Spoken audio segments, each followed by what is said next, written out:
बिस्मिल्लाहिर्रहमानिर्रहीम। नाज़रीन, मैं आपका मेज़बान यासिन सारी रियासत न्यूज़ चैनल से मैं आज आपको मुल्क की बदलती हुई सियासी सूरत से आगाह करना चाहता हूँ कि जिस तरह हुकूमती मिशनरी इस वक्त अरूज पर है और उनकी हर मुमकिन कोशिश है कि पीटीआई के जो विनिंग कैंडिडेट्स हैं उनको हर सूरत इलेक्शन से आउट रखा जाए ताकि वो बेहतर तरीके से इलेक्शन जीत सकें।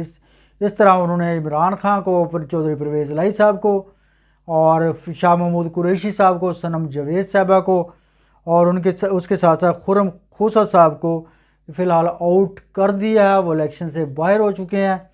इसके अलावा बाकी उम्मीदवार भी जहां उनको नज़र आ रहा है कि उनके उम्मीदवार कमज़ोर हैं और वो बड़े क्लियर पोजीशन है, बड़ी वाज़ेह पोजीशन उम्मीदवारों की, उनको किसी ना किसी तरीके से आउट करते जा रहे हैं।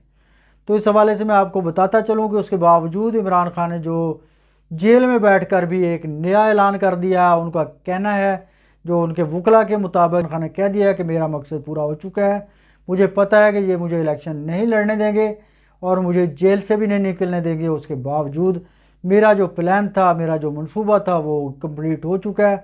अब मुझे कोई फ़िक्र नहीं, मुझे किसी इक़्तिदार का लालच नहीं है, ना ही मुझे किसी इलेक्शन की फ़िक्र है। मैंने आवाम को शऊर देना था कि ग़ुलामी ज़िंदगी नहीं गुजारनी। वो एक आज़ाद रियासत में रहते हैं, आज़ाद मुल्क में रहते हैं, वो आज़ादी के साथ ही अपनी ज़िंदगी गुजार सकें। तो ये इसमें कोई शक नहीं कि इमरान खान साहब का जो पैगाम है, जो इमरान खान साहब की सोच है, वो 100% वो पूरी हो चुकी है। इस वक्त मैं आपको बताता चलूँ कि मेरी एक रोज़ कबल एक सियासी रहनुमा से मुलाकात हुई, बल्कि उनके वो एमएनए के कैंडिडेट थे और उनके बेटे से जब मुलाकात हुई तो काफ़ी सहाफ़ियों की मौजूदगी में जब उनसे पूछा गया, दोस्ताना तौर पे सवाल किया गया, तो आप बताएं आपकी इलेक्शन मुहिम कैसी जा रही है, तो यकीन जानिए उन्होंने हिला के रख दिया। वो कहने लगे कि 80% पाकिस्तान तहरीक इंसाफ के जवानों में नौजवान तबका में जज्बा और जुनून है, वो किसी की बात सुनने के लिए भी तैयार नहीं है। वो कहते हैं हम वोट मांगने जाते हैं तो वो कहते हैं सिर्फ इमरान खान और इमरान खान का कैंडिडेट। वो उनका कहना था कि अब तो हालात यहाँ तक पहुँच, जुनूनी आवाम है, आवाम के अंदर एक जज्बा है, जुनून है, और ख़ासकर नौजवान तबके के अंदर वो लोगों से पूछ रहे हैं कि उनके हल्का में पीटीआई का कौन सा कैंडिडेट है और उनका इंतखाबी निशान क्या है। जब हालात यहाँ तक पहुँच जाएँ तो फिर किसी के बस की बात नहीं रहती।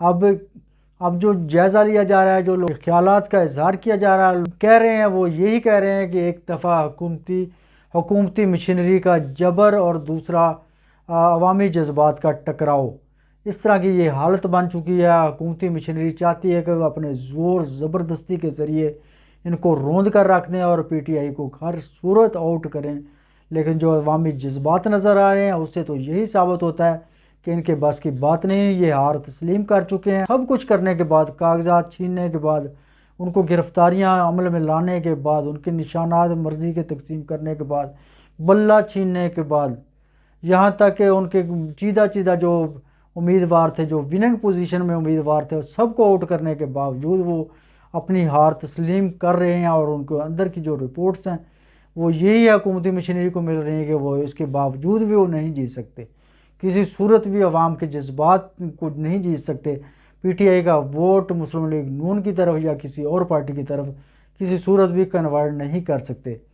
तो इसके बाद जो मैं आपको बताता चलूँ कि गुज़श्ता दिनों लोधरा के हलका में कैंडिडेट, एमएनए का कैंडिडेट जब अपनी ज़मानत कराकर वापस बाहर आए तो उनकी जो इस्तकबाल की रैली थी, यकीन जानिए कि मरीम नवाज़ की रैली से भी बड़ी थी। तो इससे यह अंदाज़ा होता है कि अवाम के अंदर एक जज्बा, जुनून अभी भी मौजूद है, जो अभी अवाम खुलकर सामने नहीं आ रही। जब इलेक्शन का दिन आएगा तो फिर अवाम को कंट्रोल करना किसी के बस की बात नहीं होगी और उनके वोट का हक भी नहीं छीन सकेगा।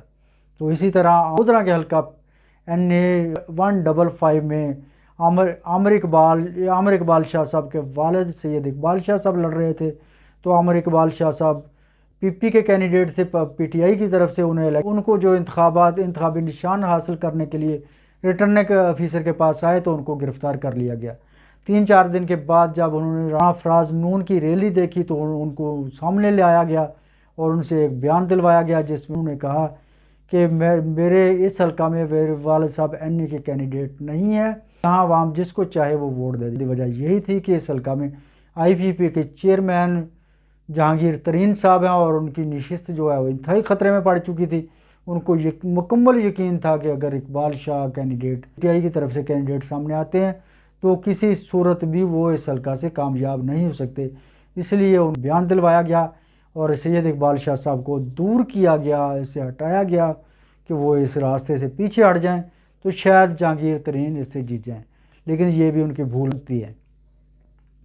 और एक मैं आपको वीडियो दिखाता हूँ, ये आप देखिएगा कि MNA और MP के कैंडिडेट जो मुस्लिम लीग नून और दूसरी पार्टियों से ताल्लुक़ रखते थे, उनका अपनी एक मीटिंग के दौरान उनका ये कहना था कि बाकी वोटर्स को तो छोड़ें, अपने बच्चों का ख्याल रखें। ये नौजवान जो तबका है ये कहीं हमारे अपने ही बच्चे PTI को वोट न डालें। तो ये देखें, आप सुने, ये वीडियो देखें और आपको अंदाज़ा होगा कि यहाँ तक ख़तरा महसूस कर रहे हैं, घर भी उनके कंट्रोल में नहीं है।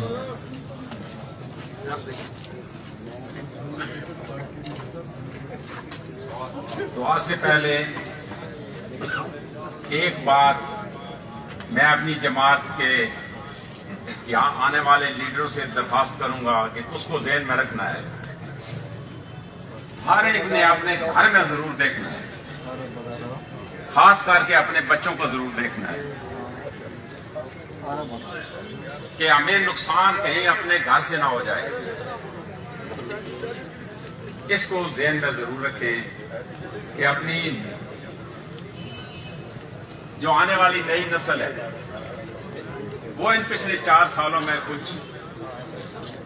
गलत राह पे चल पड़ी है, उनको लाइन पे लाना है और उनके वोट अगर जमात को मिल गए तो कोई और ताकत नहीं इनको हराने का।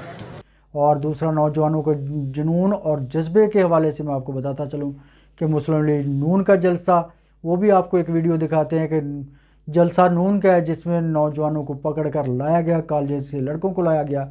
जलसे के दौरान ही उन्होंने मुस्लिम लीग नून के झंडे फाड़े और मरियम नवाज़ और नवाज शरीफ के खिलाफ नारेबाजी की। आपको अंदाज़ा हो जाएगा कि PTI का कितना जुनून है और किस हद तक PTI सराहियत कर चुकी है और इमरान खान अपने मकसद में कामयाब हो चुका है। अब जो हुकूमती मशीनरी है उनके पास एक ही वाहिद रास्ता जो बच रहा है वो यही है कि वो इलेक्शन मुलतवी कर दें, और इस हवाले से अफवाहें भी गर्दिश कर रही हैं। अब देखते हैं जैसे जैसे इलेक्शन करीब आते हैं तो हालात किस तरफ रुख पलटते हैं। वो सब कुछ ही मिटा देंगे,